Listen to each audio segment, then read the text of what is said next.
Hello, my friends. Love that tune. I love that intro. Man, oh man, I never get enough of that. That means that I am live and I am here to talk to you tonight. Tonight is episode 2, my friends. We are talking about believing in the possibilities. And tonight's episode is specifically about completing the past. Yes, indeed, my friends. Thank you so much for being here with me tonight. I'm so thankful that I can be here with you because guess what? I love doing this and I love being here to help you. And I love this is just it's who I am. And I don't care who I help. I just gotta help. I gotta get myself out there. Of course, if you're watching live, let me know where you're watching from. Please. I want to know where I am in the world with you.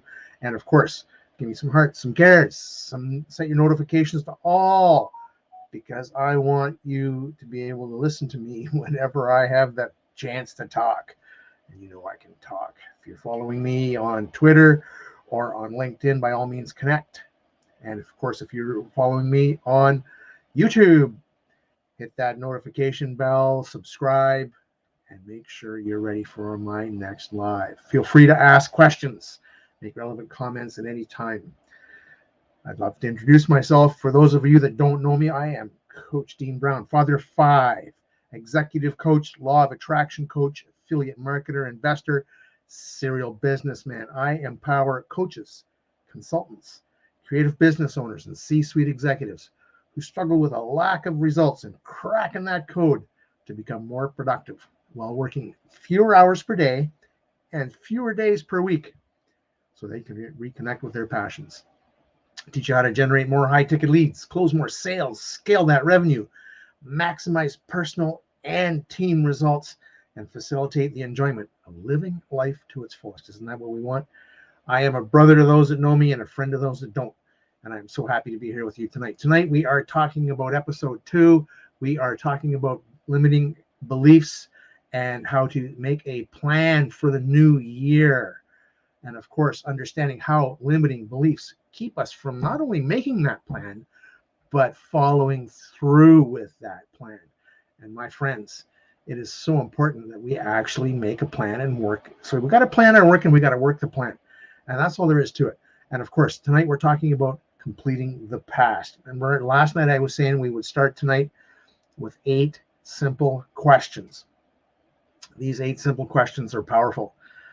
They will help you work with those 3 questions that I asked you last night. Those 3 rules that I talked about last night will come together with these 8 questions. And I'm happy to have you here.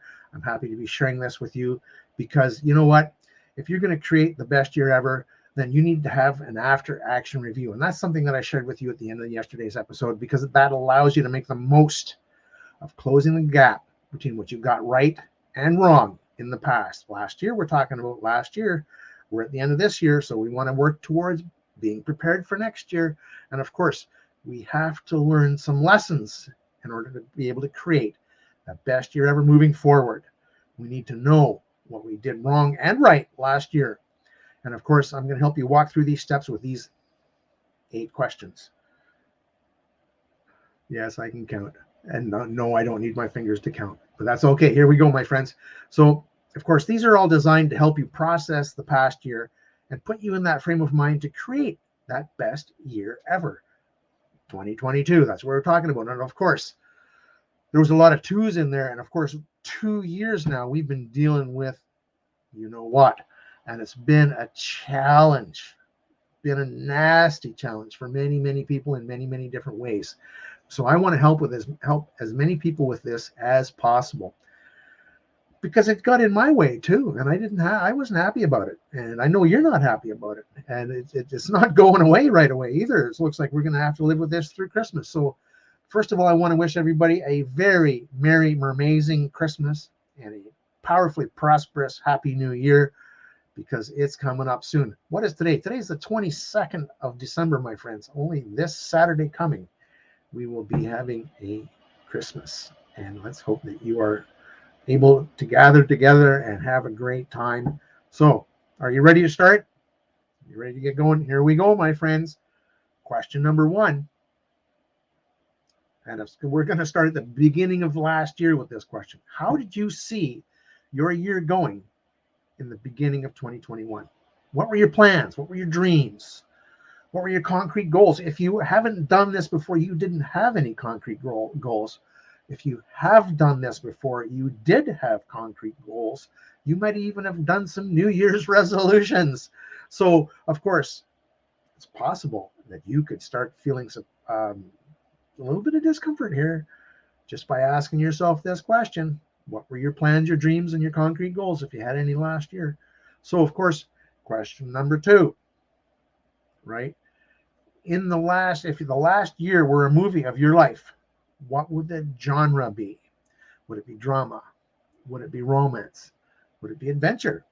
Would it be comedy? I try to be funny, and I imagine that most of the time I just end up looking silly, but I don't care. I'm here to be happy. I'm here to be joyous with you. So that could be a tragedy. Was what your genre was for last year, was it a tragedy? Was it something else entirely? But we're trying to get a sense of the overall pattern or theme that you went through last year. So, of course, here's some examples that I've heard over the years. I've helped a lot of people over the years, and I've spoken to many, many people that have been through many, many circumstances. And I'm going to go through a whole bunch of new ones again as we go into next year and as we finish this year. So I remember one fellow sadly lost his son. And when I asked him what the theme was for that year, understandably, he said tragedy.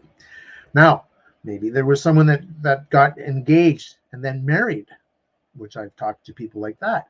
And when I asked them what their theme was, their answer was romance. Now, I've spoken to other people that had misfortune after misfortune after misfortune. They were the best manifestors of the worst crap you could imagine. And they answered comedy. They even went so far as to say that was slapstick. So you get the idea. Now, we can dial this in a bit better, a bit deeper, with question 3. What were the 2 or 3 specific themes that kept recurring for you through the year last year? They could be a single word theme. It could be a phrase. It could even be a complete sentence. Whatever kept recurring for you last year this is what we want to focus on. For me, I was heavily focused on doing some pivots and upgrading my training and building my business even better than I had in the past. And of course, I was focused on building my business. And then I had to pause everything for a month because of an unexpected cancer scare. And I spent a month in the hospital. Wasn't expecting that. Hadn't even planned on that. I'm not even 60 yet. So I certainly didn't plan on ending up in the hospital and not being able to run my business. So not only did I have to pivot, with respect to those new training concepts that I was implementing in my business in the first half of the year, but towards the end of the year, like in August, September, and since then, I've been struggling only because I'm getting used to having, the challenges of further surgeries and the things that go with getting sorted after being in the hospital for a month. It was a very, very slow process. I had to go through some craziness, and I had to be flexible with my business in 2 vastly different directions. One was moving forward, bam, bam, bam. The other was brakes, and let's just make sure we don't die, because it was a cancer scare. Thank God I didn't have cancer, and I don't have cancer, but that is the challenge we all face. I know people with cancer, and I wish them the best. I would certainly hope that they want to beat that monster and live a long life. And of course, it's a different story for everybody. But maybe your theme was making difficult decisions in a challenging economy, which we certainly dealt with, or an uncertain political environment, which we certainly dealt with. I mean, we were dealing with all of that crap last year. Another one could be challenging your stories about your body, finally choosing to become fit or healthy for you and the people that you love and live with. And there's many examples, as there are people. And, you don't know until you talk to the people. You don't even know for yourself until you start asking these questions. So, of course, you don't know until I tell you that this is question number 4. So I'm telling you now, this is question number 4. What did you accomplish this past year that you were the most proud of? Now, this is super important, because remember what I said before. Completing the past is not just about processing the failures and disappointments. It's about acknowledging and celebrating your wins. Now, remember that. We're talking about the things that didn't go well, and we're talking about the things that went smashingly. And we want to be able to separate the two and understand the gap between them and understand the things that happened so that we can do something about the things that went wrong, learn those lessons, and we can keep doing those things that went right and still learn lessons, because maybe there's a new tool, maybe there's new software, maybe there's new automation, maybe things have changed a little bit, and you got to give yourself a little bit of a pivot, which is what I was working on at the beginning of last year. Of course, I'm not a runner, but maybe it was something as simple as running a half marathon or a 10K this last year. Can you imagine running 10 kilometers? Wow. Well, you know what? I have a friend in Brazil, and he does that several times a week. Now, he's much younger than me. I'm a little overweight. Now, of course, this is something that we talk about in this training too. I'm not about to start running because my knees are not good enough for that. And it's got nothing to do with the weight. It's got everything to do with hockey and football when I was a kid. But anyways, maybe you celebrated a milestone in your marriage last year. Maybe you completed a degree or paid off your student loans. Maybe you started a new business, or maybe you really beat the sales last year from the year before. And maybe you even had a target, a percentage target or something, or a dollar figure target, and you smashed it. Regardless of what it was, it's important to acknowledge what you accomplished positively, what you succeeded at last year as part of the gap. You want to set the gap between what you were crap at and what you slammed, whatever it was that you crushed and whatever it is that crushed you. So let's face it, this happens to all of us. Maybe you're a single mom who works hard and provides for your kids and overcomes those odds every day. I know somebody like that. And she's not just a mom, she's a grandma. Thank God she's not single. She has someone to help. But it's a lot of work raising 4 kids. I raised 5, so I know. Maybe you made the heroic decision to stand for your marriage when you really felt like quitting. If you did that, kudos to you, brother, sister. If you did that, that is awesome. Maybe you committed to sacrificing part of your morning to exercise when it felt like you really didn't have the time, but you made the time anyways. Whatever it is, there's real emotional power in just admitting what you wished others would have noticed and commended in your actions, but maybe didn't. So keep in mind, that's question 5. What did you feel that you should have been acknowledged for, but you weren't? So that's what I was talking about in these last few comments. Single mom working hard, heroic decision in your marriage. What did you accomplish that was really, really good, but nobody noticed? That's question 5. Question 6. What disappointments or regrets did you experience this past year? Now, that would not be the same as question 5. When in question 5, we were talking about what you did well, but no one noticed. We're talking about what you did crap and you wish no one noticed. Now, we all have regrets. We all have disappointments. We all go through a year and look back and go, wow, man, I didn't get things done like I thought I would, or, whatever the case may be. But question 6. As someone who's a high achiever like myself, and I'm pretty sure that you have high expectations for yourself, did you reach those goals? And if you didn't, don't spank yourself, my friend, because I missed goals too. Of course I did, because I was in the hospital unexpectedly for a month. And it sucks being on your back 24/7. I didn't like that at all. I had to learn how to meditate, breathe. I shouldn't say learn. I had to improve how I meditate and adjust how I breathe and get ready to, get used to dealing with painkillers and how they changed the painkillers when they took me off the intravenous and started giving me tablets. Those painkillers gave me headaches like you wouldn't believe. Then I had to say, you know what? I'm going to live with the pain. And of course, I didn't realize all my dreams. And there were some disappointments and regrets still hanging in the air. And I'm sure the same thing happened to you. So we want to list those out, my friends. Question number 6. What disappointments or regrets did you experience in 2021? Of course, as we go forward, I'd like to share a little word about trauma, because there might have been some trauma in your life in this past year.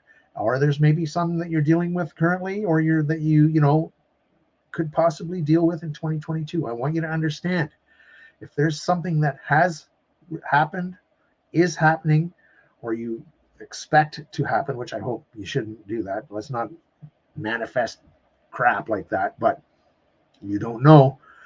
I didn't know.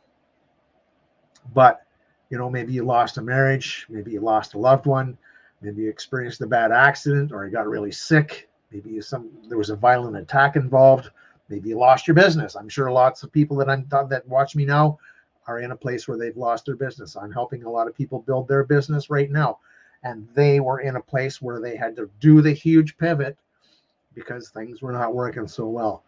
Something that was absolutely catastrophic. And of course, unless you deal with that, those traumatic events can influence and even define your future in deeply unhealthy ways, my friends. We got to talk about this. We got to acknowledge this. We got to be prepared. Now, I don't want that to happen to you, my friends. I really don't. And this process can only get you so far if you've been in that place.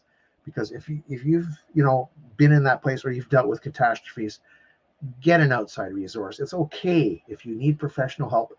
Get counseling. As Brene Brown says, that's pure courage.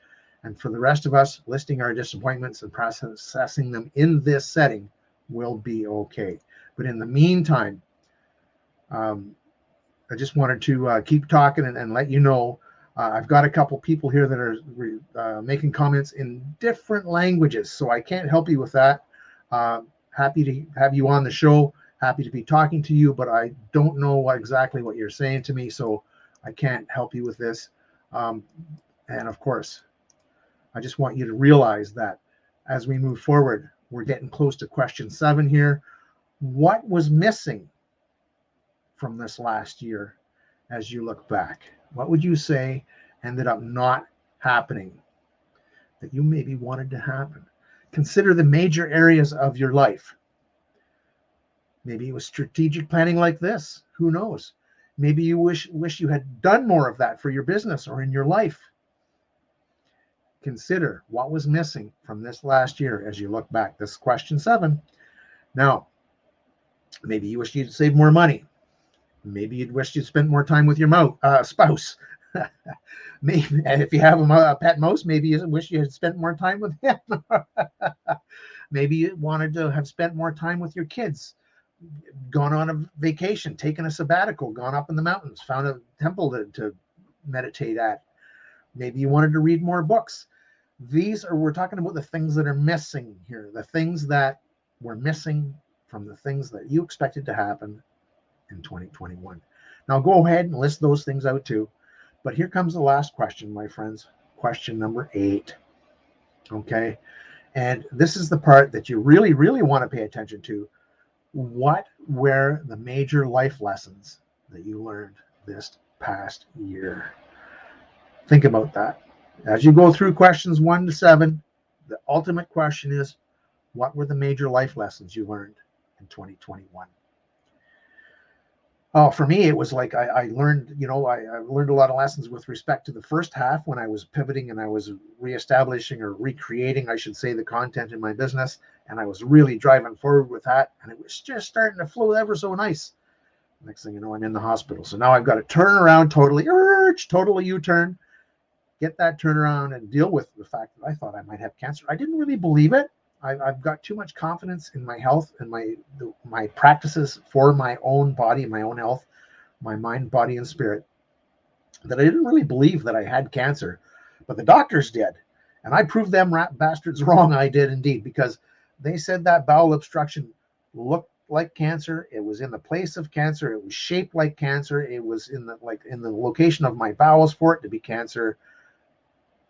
Like my doctor said, if it looks like a dog and barks like a dog, it's a dog. But it wasn't a dog. It was not cancer, and I'm so thankful for that.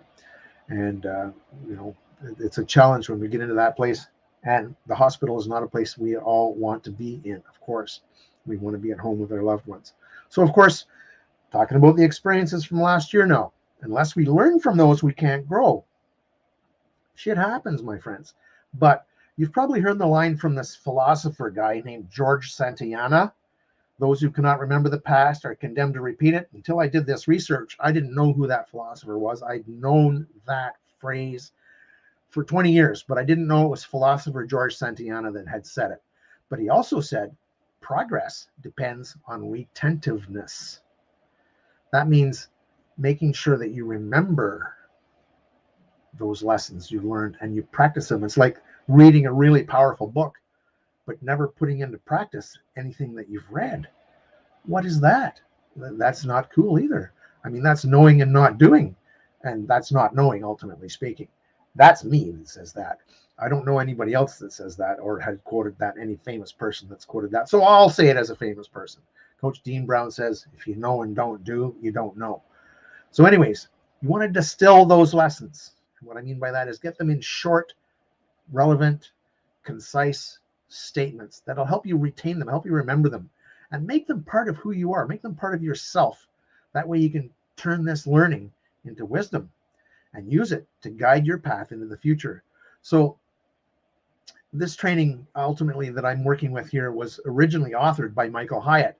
And as I've been sharing this with you, I'm also sharing a lot of the stuff that he has said or taught. And he wrote down a couple of years ago, there comes a point in every experience when we're too far in to quit, but almost certain that we can't finish. The only thing we can do is keep moving forward, and eventually we'll get to the other side. That's called stick-to-itiveness, my friends. Just hang in there and don't stop. You can't win a race if you stop. You gotta keep going. You don't get to the finish line if you stop trying to get to the finish line. So there's an important lesson there for all of us to learn. And we can pull up this lesson and we can use it to keep us going whenever we're facing a challenge we think we can't get through. You can do anything. There's nothing that you can't do as long as you choose to do it and keep going. Don't overthink the outcome. Just do the next right thing. When you wake up the next day, focus on moving forward. Don't focus on quitting. Remember, we're talking about limiting beliefs here, so don't let those limiting beliefs stop you. You want to work on liberating truths that propel you. So we all got to keep learning that lesson, my friends, but you get the idea. We just want to be able to distill these experiences and make sure we don't lose them. And of course, we want to learn from them over and over again in the future. Those lessons are pure gold. Any lesson that is in your, hey, 2-time suicide survivor here, after that second attempt, I learned some crazy shit because I knew I was here for a reason. The universe wasn't going to let me go. I was alive for a reason. I have a purpose, and I'm living that purpose right here, right now, sharing this with you. This is who I am. This is what I do. It's because it's what I love to do. And if I had never gone through all that crap and learned all those lessons before then, as well as after then, I wouldn't be who I am now. So I can also share with you that other people that have done this program, what I'm talking about is learning to believe, working on the limiting beliefs, focusing on the liberating truths, using these 8 questions to focus in on that gap between the things that went wrong last year and the things that are going right next year or this year coming. It's going to bring up some profound emotions, my friend. You might face some disappointment. You might feel sad. You could even get angry. I don't know. Somebody might feel some really, really powerful excitement. Like, I'm excited about what's going to happen for me next year because I learned some crazy lessons last year and the year before and the year before. And trust me, now that I've been learning these lessons after that second attempt, I do not forget my lessons. And my bullshit meter goes to 15, where most people don't even get to 2 or 3. Of course, there could be somebody that doesn't experience any emotion at all. And that's okay too. But the important thing is just be aware of your feelings. As I was raised by my monster dad, he taught me, he beat into me, don't feel your emotions. He beat into me, be harsh, be aggressive, be a man, don't cry, real men don't cry, all that old school garbage. And it suppresses who you really are. So don't allow that to happen. But while you're going through these 8 questions, whether you're feeling emotions or not, take the time to really work through the questions. Don't just blast down an answer. Take your time to think about what that question means to you. And it's also critically important that you don't start dragging the worst of your past into the best of your future. You want to make sure that that garbage stays in the past. This is what we're talking about here. These 8 questions, the 3 rules that I shared with you yesterday, the 8 questions we're talking about today. It's all about that after action plan and using it to get better next year, right? So we're still working on the action plan. We're using the after action plan of reviewing last year to rebuild the plan for next year. We want to get into that place where we're taking action. We want to be planning our goals and working on the plan. So that's what we're doing. So yes, indeed, it's a challenge. When you start thinking about what this is, what it means to you, what it can mean to your business, to your family, to your relationships, to your children, to everybody in your life, keep in mind how serious this is. Now, I'm going to share a final thought with you before you start this exercise and to kind of get your mindset in the place where you're starting this exercise. There's a few things I want to share with respect to how this works for you intellectually. Okay, so there's been some research done. Okay, and some researchers went ahead and they researched a whole bunch of different studies, and they subjected them to fresh eyes, objective eyes, new people. You can bring someone in that you can't find something, and boom, they find what you were looking at the whole time, right? But they were talking about education, career, romance, parenting, self-improvement, leisure, and of course, the most important part is that they found that feelings of dissatisfaction and disappointment are strongest where the chances for corrective action were the clearest. That means when you knew that you really messed up and you could have made a big impact with that opportunity, with that chance to make something different, make something positive with your life, the disappointment, the dissatisfaction is the strongest when you knew you could have made the biggest impact for yourself. They call that the opportunity principle. And it's the opposite of what you think. You'd think that that kind of stuff would say, oh man, I really screwed that up. But when you take it from a personal perspective without using limiting beliefs, it naturally turns around and it leads you to corrective behavior. And you feel that regret the strongest when the opportunity for improvement is at the greatest. This is a game changer, my friends. This will make everything that you thought was going to bury you, make you impossible to be buried. Of course, the key lesson from the first episode, which was yesterday, was that we have to awaken the sense of possibility before we can step into growth and improvement. Of course, we think that our disappointments are working against us. We stumble and fail, so we think we can't win. But if our greatest frustrations from the previous year were actually pointing us to our biggest wins for next year, what if disappointment was just a road sign pointing you to a personal transformation, something super powerful? And this is where the after action review can help us. Learn from that past. Positively build your future based on the lessons you've learned from that past. And remember, answer these 8 simple questions. They're powerful questions that I've asked you tonight, but answer them with a critical eye and a complete honesty to yourself, my friends. It's crucial for us to recognize that some of our greatest disappointments could lead us to our greatest possibilities for the next year. So follow this action plan.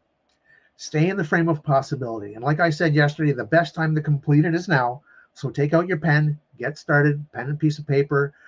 If you like to use a computer or Word document, go for it. But work through these 8 questions in order. Now they're in the post. So if you're watching this, you can rewatch the post, the video, or you can read the description. They are there. But secondly, answer each of them as honestly as you can. And thirdly, write down whatever comes to mind first. Same way you play Trivial Pursuit. Whatever comes to mind first, that's what you want to go with. Don't overthink it. Don't try to change your mind or change your thoughts. Just keep it raw and unfiltered. Don't rush your answers. Be honest with yourself. I've mentioned that we can't solve anything for ourselves, about ourselves, if we're not honest with ourselves. So you've got to be honest. Now, this is going to take some time. These 8 questions, depending on how deep you go and how much you really want to change yourself, you can spend up to an hour doing this, but it's worth it. An hour now to change a whole year? Come on now. We want to turn that corner. And tomorrow we are going to turn another corner, because remember, the purpose of the after action review is to complete the past and leverage it for meaningful future action. That's what we're working on here. We're remembering that past frustrations can guide us to future opportunity. So keep these points in mind. We're going to start designing that future tomorrow. Episode 3, I'm going to share a proven 7-part framework similar to SMART goals that will turn your goals into achievement. It's 7 steps, not 5. And I want to let you know that I'm here to help. If you want my personal help with this plan, just put in a new plan, the words new plan, in the comments. I'd be more than happy to DM you and give you some help, book a call, whatever the case may be. But I'm excited for you, and I'm looking forward to seeing you tomorrow, because guess what? 3rd time's a charm, and we're going to hit the rubber. The rubber's going to meet the road tomorrow, my friends, when you get this opportunity to connect with me on this call tomorrow night. I'm leading you down the path of success here, my friends. We're in that place where we're going to make a huge difference. And I know that it's an opportunity for you to change your business, change your life. Oh, I'm getting a little bit of a tickly throat. I better have some of my alkaline water, 9.5. Oh, that's good. So anyways, my friends, looking forward to talking with you tomorrow. Going to be here approximately the same time.